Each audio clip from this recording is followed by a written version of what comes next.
The marquee on the south lawn of Thornley Hall had been put up for a celebration, and Rosalind Hartley understood, the moment she stepped beneath it, that the celebration was going to be her removal.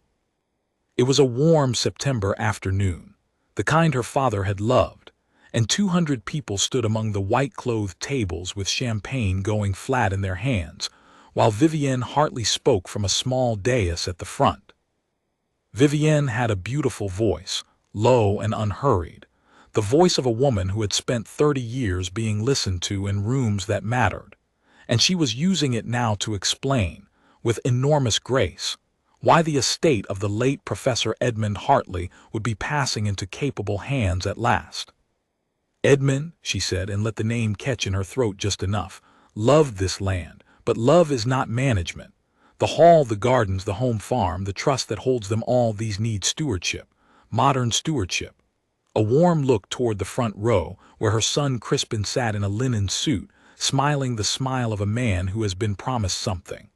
And I am so proud that Crispin will be taking the chairmanship of the trust, effective today. Applause. Rosalind stood at the back, near the canvas wall, in the plain dark dress she had worn to her father's funeral 4 months ago, and did not clap. She had known it was coming. She had felt it assembling for weeks, in the lawyer's letters that arrived addressed to Miss R. Hartley, in a tone you would use for a tenant, in the locks that had been quietly changed on the glass house where she and her father had worked, in the way Vivienne's solicitor had asked her, with great courtesy, whether she had given thought to her own arrangements. Rosalind was 36 years old, and for 11 of those years she had worked at her father's side, and she was about to be handed her inheritance in front of 200 people, specifically so that no one could later say she had been treated unfairly. As for Edmund's daughter, Vivienne said, and the Marquis turned gently to look at her, Rosalind has always been her father's girl. His passions were her passions. So it felt only right that she should inherit the part of the estate that meant the most to him. A pause, perfectly weighted. Ravenscombe Wood. A ripple went through the crowd. Some of them laughed, not unkindly, the way people laugh at something they understand to be a gentle joke at a person's expense. Crispin did not bother to hide his grin, and Rosalind, standing very still, understood the shape of what had just been done to her. Ravenscombe Wood was 40 acres of dead trees. Everyone in the county knew it. Once it had been the finest stand of ash in the south of England, a wood 3 centuries old, and then the disease had come, the ash dieback that had swept across Britain like a slow gray fire, killing 90 in every 100 trees it touched, and Ravenscombe had died with the rest. Worse than the rest, people said. Now it was a 40-acre graveyard of pale standing skeletons, unsafe to walk in for the falling limbs, worth nothing as timber, worth less than nothing as land because the cost of felling and clearing it ran into hundreds of thousands of pounds. Vivienne had not given Rosalind an inheritance. She had given her a liability with a fence around it, and made it look like sentiment. "Thank you," Rosalind said, to no one in particular, because everyone was waiting for her to be grateful or to be wounded, and she would not give them either. She left the Marquis while Crispin was still shaking hands.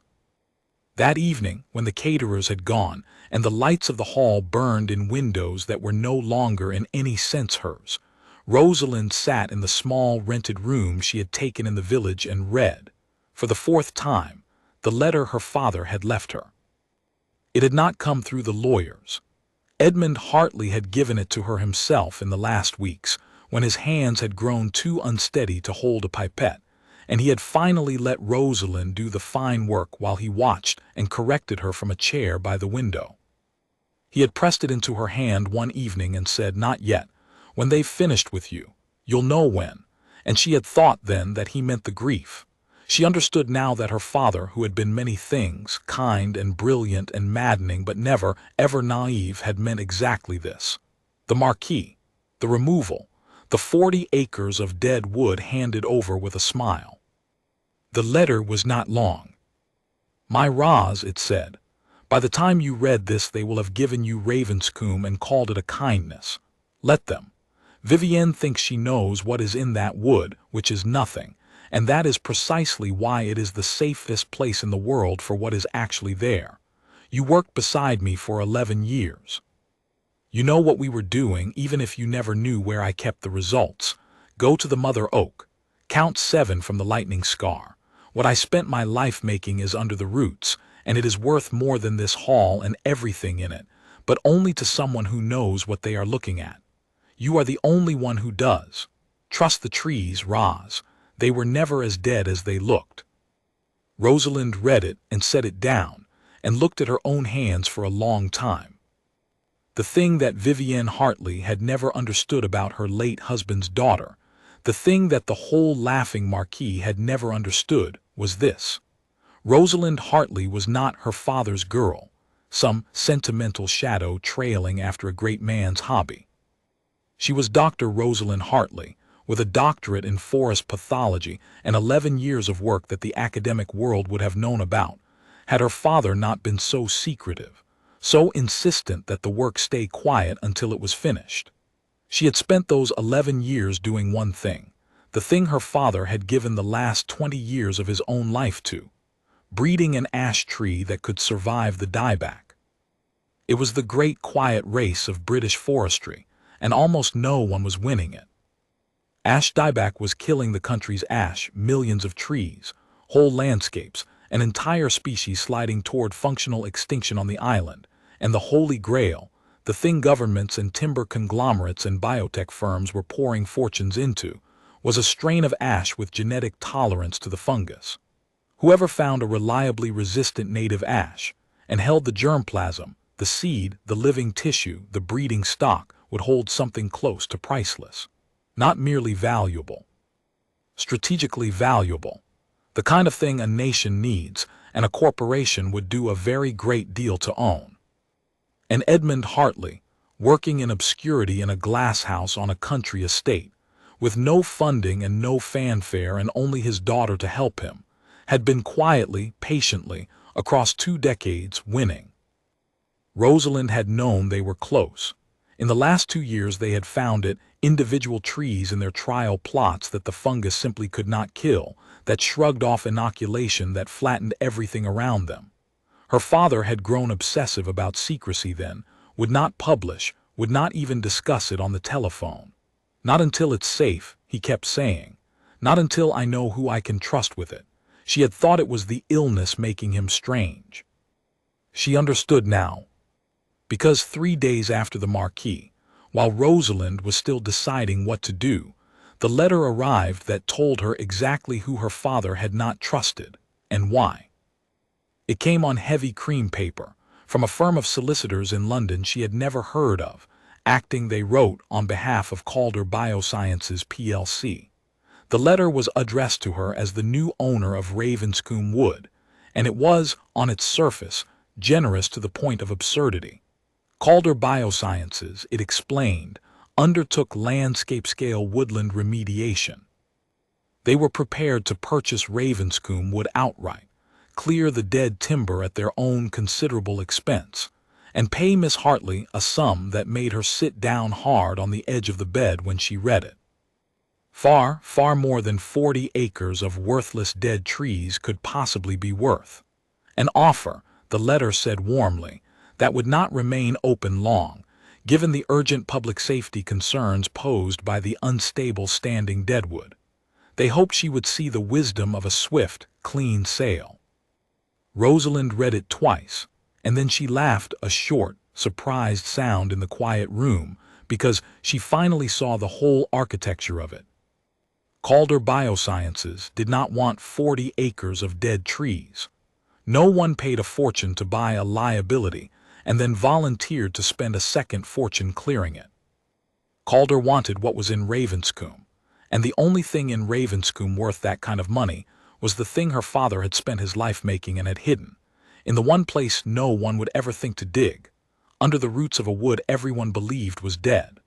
Somehow, Calder knew, or suspected, and Vivienne, who had given Rosalind the wood as a humiliation, thinking it worthless, had no idea that the worthless thing she had thrown away was the most valuable asset on the entire estate. The pieces of it turned over in Rosalind's mind and settled into a single, cold, clear shape. Her father had not trusted Vivienne. He had not trusted Calder. So he had hidden his life's work in plain sight, behind the perfect disguise of death and worthlessness, and he had arranged, knowing exactly how his wife and stepson would behave once he was gone, for the wood to pass to the one person on earth who could read what was buried there. He had used his own family's contempt for his daughter as the lock on the safe. The next morning, before the village was properly awake, Rosalind Hartley pulled on her father's old wax jacket, took a spade and a head torch and a soil knife from the boot of her car, and drove the back lane to the gates of Ravenscombe Wood. The fence was new, chain link, 8 feet, with a contractor's sign warning of unstable trees and prohibiting entry, and a heavy padlock that did not take the rusted estate key. Calder's people, then, had been here already, securing it. She walked the line of the fence until she found a place where the ground dipped beneath it, and she went under on her belly into the wood and stood up among the dead. It was a strange and terrible place, and beautiful in the way of all ruined cathedrals. The ash skeletons rose pale and branchless into a gray sky, 40 acres of them, and the silence under them was complete. No birds, no leaf rustle, only the occasional crack of a limb letting go somewhere in the canopy and the distant fall of it. Rosalind walked carefully, watching the trees overhead the way her father had taught her, reading the wood. And reading it, she began, slowly, then with a quickening that she felt in her chest like the start of something, to see what 200 people in a marquee and a corporation solicitors had all failed to see. The wood was not all dead. You had to know how to look. To the careless eye it was uniform devastation, a gray graveyard finished. But Rosalind was not a careless eye, and as she moved toward the center of the wood, toward the great old tree the estate had always called the mother oak, though it was in truth the oldest ash of all, she began to pick out here and there among the skeletons trees that were alive, not sickly, not clinging on. Alive in full leaf, crowns dense and green and untouched, standing in their health among the dead like green fires that had refused to go out. A dozen of them, 2 dozen, clustered she saw now in a deliberate pattern in plots, the way a man lays out a breeding trial, and at the heart of them, vast and ancient and impossibly, gloriously in leaf, the mother oak that was not an oak. These were not survivors. Survival is luck, and there is not this much luck in the world. These were her father's trees, the resistant strain, 20 years of breeding, alive and rooted and growing in the middle of 40 acres that everyone in the county would swear on their lives were stone dead. Rosalind stood among them with her hand pressed flat against the bark of the great tree, and felt the prick of tears she had not let herself feel at the funeral or the marquee or any moment since, and she said, very quietly, to a man who had been gone 4 months, "You clever, impossible man. You hid them in the dead wood. Nobody looks twice at a graveyard." Then she found, on the trunk of the mother oak, the long pale seam of an old lightning scar. And she turned and began to count 7 trees out from it, toward the place where her father had told her the rest of his life was buried.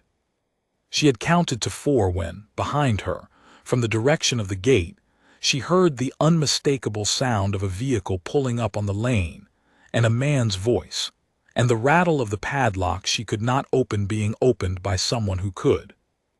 Rosalind Hartley went very still among the living trees, and listened, and understood that she was no longer alone in the wood. Rosalind did not run, because running is what frightened people do, and frightened people make noise. Instead, she lowered herself slowly into the bracken at the base of the 7th tree, among the dead fronds and the leaf litter, and she became, as her father had taught her to become when watching a slow process unfold, simply part of the wood. 2 men came in through the gate. She heard them before she saw them, the careless tramp of boots that did not love the ground they walked on, and a conversation carried on at the volume of men who believe they own a place. "Told you the survey flagged it. Live canopy, 20+ stems clustered. That's not natural regeneration. The first voice was clipped, educated, impatient. Hartley was breeding in here. The old man had a tolerant line and he hid it in the dieback so nobody'd come looking. It's all in here. We just have to find where he kept the stock. And the daughter. The second voice was rougher, a working man's voice, the voice of someone paid to do a thing and not to ask about it. The daughter's an afterthought. Vivienne handed her the wood as a joke. She has no idea what's in it. Neither of them do. We make the offer, she signs. We own the lot, and the breeding program of the decade lands in Calder's lap for the price of a clearance contract. A pause, and then colder. But Vivienne wants it done before the daughter starts asking questions. So we find the stock today and we secure it. If it's seed, it'll be in a store somewhere, cold, dry, sealed. Check the old keeper's hut first. They came into view between the skeletons, two men. One in the soft, expensive outdoor clothing of a corporate man playing at field work, the other in a contractor's high-vis with a crowbar held loose in one hand. The first she did not know. The second she had seen at the marquee, on the edges, one of the men Vivienne kept for the kind of work that did not get written down. And Rosalind, lying in the bracken not 40 feet away with her heart going hard and steady, learned 3 things in the space of a single overheard conversation that no lawyer's letter would ever have told her. The first, Calder Biosciences knew. They knew there was a resistant line and they knew her father had bred it and they knew it was here. The generous offer, the urgent public safety concern, the swift clean sale, all of it was theater, the polite paperwork wrapped around a theft. The second and worse, Vivienne knew too. Vivienne was not the fool who had thrown away a fortune in ignorance. Vivienne was in it. She had given Rosalind the wood not as a careless humiliation, but as a deliberate one. A worthless-looking inheritance that Rosalind, grieving and broke and dismissed, would be quietly pressured into selling to Calder within the month, never knowing what she had signed away, so that Vivienne and Calder could split the value of Edmund Hartley's life's work between them with the daughter's own signature on the deed. The contempt had been real, but the contempt had also been a plan. And the third thing Rosalind learned, lying in the bracken, was the most useful of all. They were looking in the wrong place. They thought the stock, the seed, the breeding material would be in a store, a hut, a cold room, somewhere a sensible man keeps seed. Because they did not understand Edmund Hartley at all. They thought he was a hobbyist with a clever line of trees. They had no idea that he had spent the last 2 years of his life certain that someone exactly like them was coming, and had hidden his work not where seed is kept but where his daughter, and only his daughter, would know to look. Count 7 from the lightning scar, under the roots. She was lying against the 7th tree. She made herself wait. It was the hardest thing, to lie still in the cold leaf litter while 2 men ransacked the wood that was legally hers, while the corporate one directed, and the contractor swung his crowbar at the lock of the old keeper's hut, and went through it tossing her father's tools and trays and notebooks onto the floor.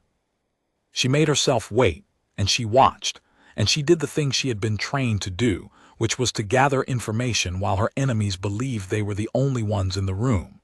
She noted the company on the side of the 4x4 they had driven in. She noted the equipment they unloaded, not clearance equipment, but a small drilling rig, a soil corer, the tools of people who intended to find buried material and take it.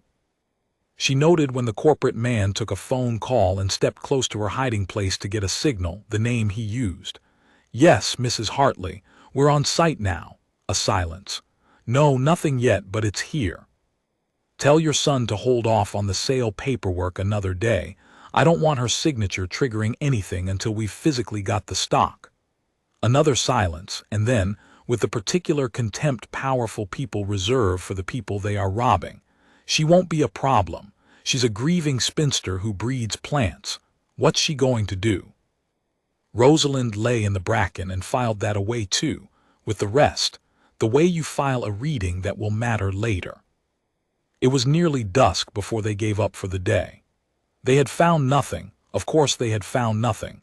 They were looking for a seed store, and the seed was under a tree, and the corporate man was visibly irritated, snapping at the contractor to secure the gate and reset the padlock and post a man on it overnight. "She'll not come back in," he said, "but if she does, she's trespassing on land she's selling us. Make sure she knows it."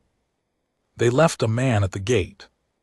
And Rosalind Hartley, who had lain still for 4 hours among the dead leaves at the foot of the 7th tree, waited until full dark, until the man at the gate had settled into the cab of his vehicle with a flask and the radio on, and then she sat up in the blackness of the wood, switched on her hooded head torch, took up her spade, and began, very quietly, to dig. She did not have to dig far. 18 inches down, the spade struck something that was not root and not stone, a flat, hard surface that rang faintly. She cleared the earth from it with her hands, and the torchlight showed her a hatch, a square of marine-grade composite, weathered and earth-stained to match the woodland floor, set flush into a concrete collar that had been poured, she understood, around the great root buttresses of the living tree itself, so that the structure beneath was cradled in the roots, and the roots had grown to hold it. Her father had not buried a box in the wood. He had built a vault into the living architecture of his own resistant tree, the one organism on earth that he knew would not die, that would stand and guard the thing inside it long after he was gone.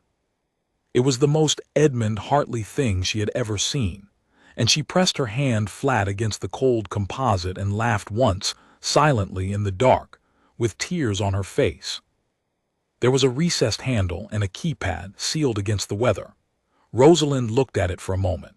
Then she keyed in 6 digits, the date, in her father's stubborn old style, day, month, year of the afternoon 11 years ago when she had walked into his glass house as a newly minted doctor, and he had handed her a pipette and said, "Right then, let's get to work," and the lock released with a soft pneumatic sigh, and the hatch lifted.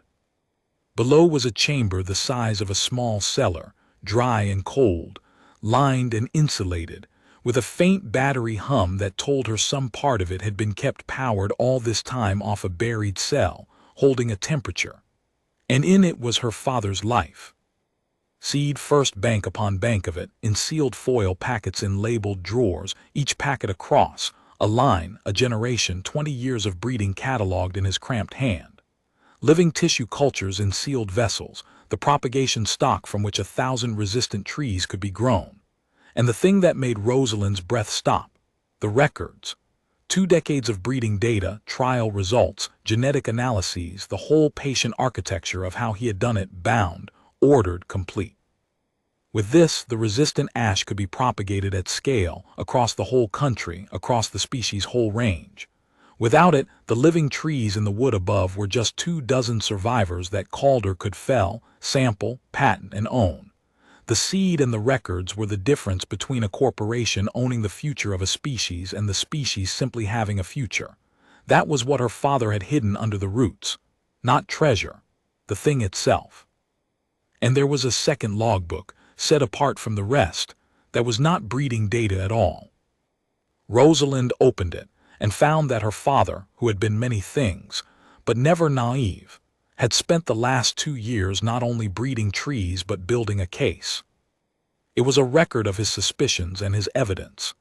Dated notes of the approaches Calder Biosciences had made to him, increasingly aggressive, to buy or license his program. Copies of letters. A memorandum of a meeting at which a Calder executive had, Edmund wrote, made it unambiguously clear that they intended to control any resistant native ash that existed, by purchase or by other means.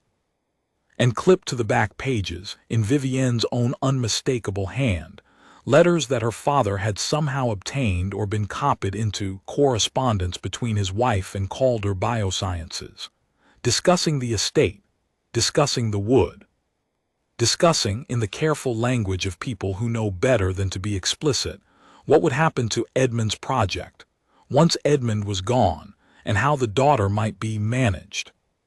Her father had known.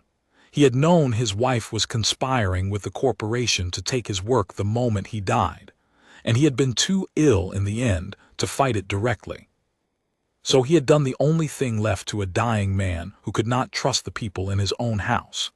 He had hidden the work where they would never find it, left the key with the one person who would, and laid down the evidence of their plan in a logbook beneath the roots of a tree that could not die, and trusted his daughter to be exactly what everyone else had decided she was not. Rosalind knelt in the cold vault with her father's logbook in her hands and understood, fully now, the size of what she was holding. Not just a fortune, not just a breeding program, the proof of a conspiracy, corporate and familial both, to steal the recovery of an entire species from the public to whom it should belong, and to rob the man who had made it of his legacy and his daughter of her inheritance, all wrapped in a marquee and a smile and a generous offer on cream paper. She photographed everything methodically, the way she photographed a trial plot. Every drawer, every label, every page of both logbooks, the vault, the hatch, the roots that held it. She took a single foil packet of seed and a single tissue vessel, and the original of Vivienne's correspondence, and she resealed the vault and reset the lock and pulled the earth and leaf litter back over the hatch until the woodland floor looked, again, like nothing at all. Then she sat for a moment in the dark beneath the great living tree, and she thought, with the cold clarity that had once made her very good at her work, and that 4 months of grief had not, after all, taken from her, about what came next. She could not fight Calder Biosciences in a quiet room. She had learned that lesson watching her father try, a private man, a single scientist, against a corporation with lawyers and money and patience, was a man who lost. Evidence that exists in private can be made to disappear in private. A grieving spinster who breeds plants could be discredited, delayed, drowned in process until she signed the deed just to make it stop. She won't be a problem. What's she going to do? What she was going to do was make it impossible to do any of this in private. There was, in 11 days' time, the National Tree Health Summit at Kew, the great annual gathering of the country's foresters and plant scientists and woodland charities, and the government's own forestry agency. The one room in Britain where the future of the nation's ash was an actual agenda item, where the search for a resistant line was the holy grail everyone present was chasing. Her father had been invited to it every year for 2 decades and had never once gone, because he was a private man who did not trust rooms. Rosalind was not her father. She had spent 11 years learning to be like him, and 4 months learning, at terrible cost, how to be unlike him in the one way that mattered. She was going to go to that room, and she was going to bring the trees. She gathered her tools, switched off her torch, and began to make her way back through the dead wood toward the dip in the fence.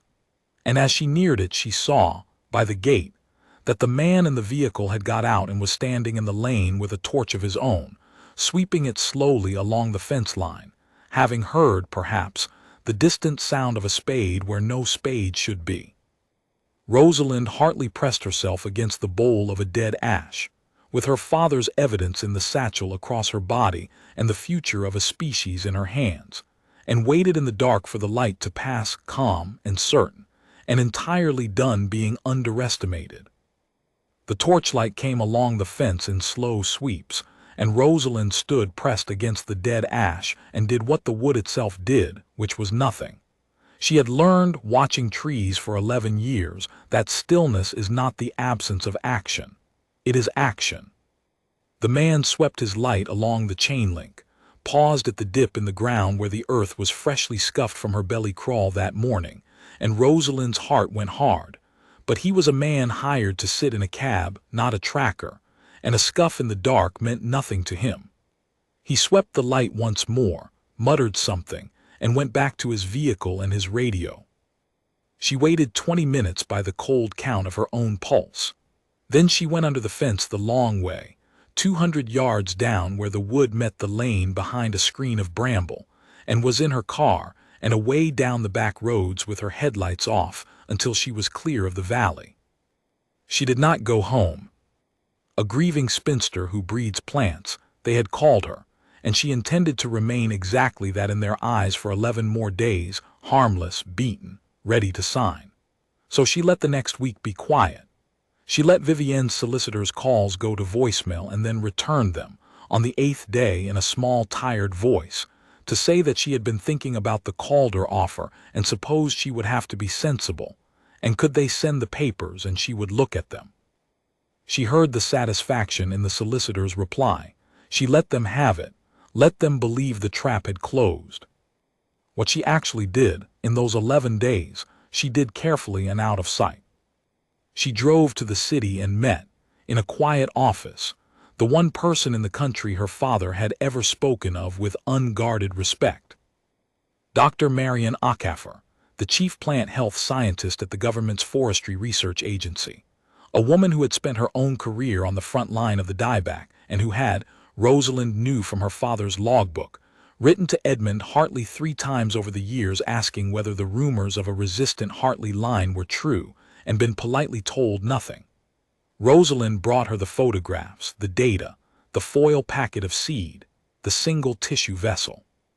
She watched a woman who had spent 20 years losing trees go very still, and then very quiet, and then ask, in a voice that was not quite steady, how many living stems?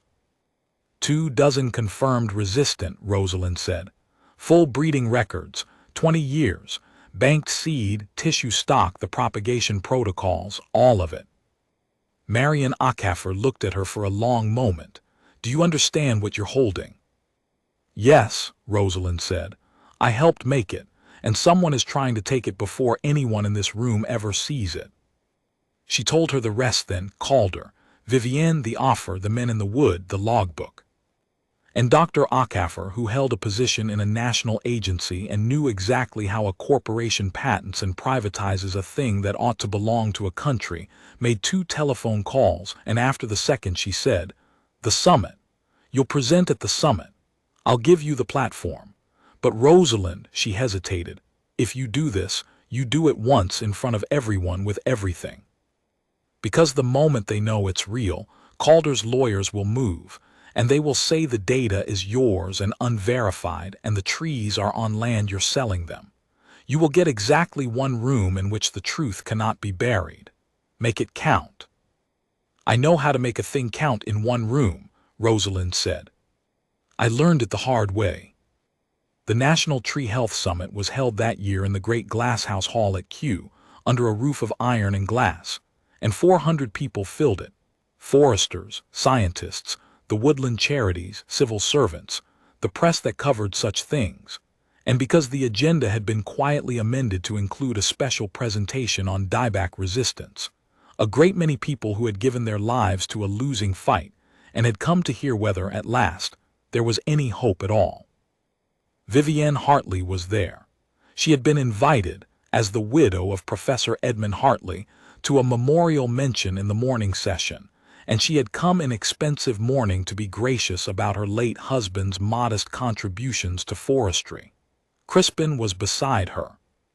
And near the front, in a row of corporate seats, sat a tall, silver-haired man Rosalind recognized from the logbook photographs as Calder Biosciences Director of Strategy.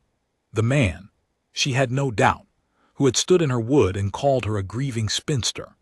He had come, she understood, because Calder had heard there was to be a presentation on resistance, and Calder wanted to know who else was in the race they believed they had already won in private. None of them knew Rosalind was speaking until Dr. Marian Acaffer stood at the lectern and said, Our next presentation concerns the most significant development in ash dieback resistance in this country in 20 years. I'd ask you to give your full attention to Dr. Rosalind Hartley. Vivienne's head turned. Rosalind saw it from the wings, saw the precise moment her stepmother registered the word doctor in front of the name of the girl she had handed a dead wood to as a joke, and could not make it fit, and began, for the first time, to be afraid. Rosalind walked to the lectern in a plain dark suit, with no notes, and she did the thing she had been bred and trained and forged by grief to do. She presented. She did not begin with the conspiracy. She began with the trees. She put up the images of Ravenscombe wood, 40 acres of gray skeletons, the wood the whole county knew was dead, and she let the room absorb the devastation, because every person in it had seen a wood like that and grieved it. And then she put up the second set of images, the same wood, the living crowns, 24 trees in full green leaf standing among the dead. She heard the room change. She explained what they were looking at. Not survivors, not luck, but a deliberate breeding program, 2 decades long, that had produced a native ash with genetic tolerance to the dieback fungus. She put up the data, her father's data, her data, the trial results, the inoculation studies, the genetics. And she watched 400 people who understood exactly what they were seeing lean forward as one. Dr. Acaffer, beside the lectern, confirmed it for the room in 3 sentences, with the authority of the national agency behind her. The material was real. The agency had begun independent verification, and the preliminary results were consistent with genuine, heritable resistance. The thing the whole country had been chasing for 20 years existed, and it was native, and it was here. The room broke into the kind of sound that is not quite applause and not quite an exhalation. The sound of people who have been losing a long war hearing that it might, after all, be winnable. And then Rosalind said, quietly into that sound, "There is one more thing this room needs to know." She told them the rest. She told them that this program, funded by no one, owned by no corporation, the work of one private scientist and his daughter, had been the subject of a sustained effort by a commercial firm to acquire and privatize it before any of them ever knew it existed. She put up the offer letter on Calder's behalf, a fortune, to buy a worthless dead wood and clear it at the buyer's expense, an offer that made no commercial sense at all unless the buyer knew exactly what was buried in the wood. She put up her father's logbook pages, the approaches, the pressure, the executives recorded intent to control any resistant native ash by purchase or by other means. And then, because Dr. Acaffer had told her to bring everything and make it count, she put up the correspondence in Vivienne Hartley's own hand, the letters between the late professor's widow and Calder Biosciences, discussing the estate, the wood, and how the daughter might be managed into signing away, in ignorance, the most important breeding stock in British forestry. The glasshouse hall went very, very quiet. Rosalind did not look at her stepmother as she said it. She had learned that too, that you do not need to look at the people you are dismantling, that the looking is what the small do, and she was past being small. But she heard it. She heard the silver-haired Calder director rise abruptly in his seat and then sit down again, because there was nowhere in that room to go and no clever thing to say that the documents on the screen had not already said for him. She heard Crispin make a small sound, the sound of a man watching the thing he had been promised turn to ash in front of 400 witnesses and the assembled press of the country. And she heard from the row where Vivienne sat, nothing at all, the particular nothing of a person who has just understood that the contempt with which she armed her plan has become, in one public room, the instrument of her ruin. "My father," Rosalind said, and now her voice did change just once, just slightly, hid his life's work under the roots of a living tree in a wood everyone believed was dead, because he could not trust the people in his own house, and he could not trust this firm to let it belong to the country it was made for. He left it to me because I was the only one who would know what it was, and because everyone had already decided I was no one. I'd like to honor what he intended." She looked finally at Dr. Acaffer and then at the room. "The resistant line, the seed, the breeding stock, and all the records will be placed in full into the national program, held in trust, belonging to no company and no family, available to every forester in this country trying to bring the ash back." This time the room did applaud, and it stood to do it, 400 people on their feet under the iron and glass. And Rosalind Hartley stood at the lectern and let it wash over her, not in triumph exactly, but in something quieter and more complete, the feeling of a long-buried thing finally standing in the light. The unmaking, after, went the way these things go when they have been made public first and private never, quickly at the surface, slowly underneath. Calder Biosciences' offer was withdrawn within the hour, and its conduct referred, by the agency and by 2 MPs who had been in the room, to the regulators. The firm spent the following year in the kind of investigation it had spent its life inflicting on others, and its director of strategy did not survive it. The correspondence in Vivienne's hand could not be unsent or unseen. She had not committed a crime that a courtroom could name as easily as the press could, but she had committed it in front of the country, and there are sentences worse than the legal ones. The chairmanship Crispin had been handed in a marquee meant nothing now over an estate whose one great asset had been given away to the nation in front of 400 witnesses.